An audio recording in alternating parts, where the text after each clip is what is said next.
think the master's program helped me in a lot of ways.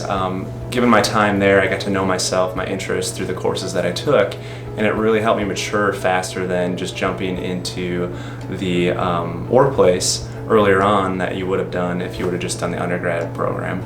So I really think it helped from a maturity standpoint for me to know what my true interests were, and then it also really excelled me further on once I got into the workplace. I think it impacted it wonderfully.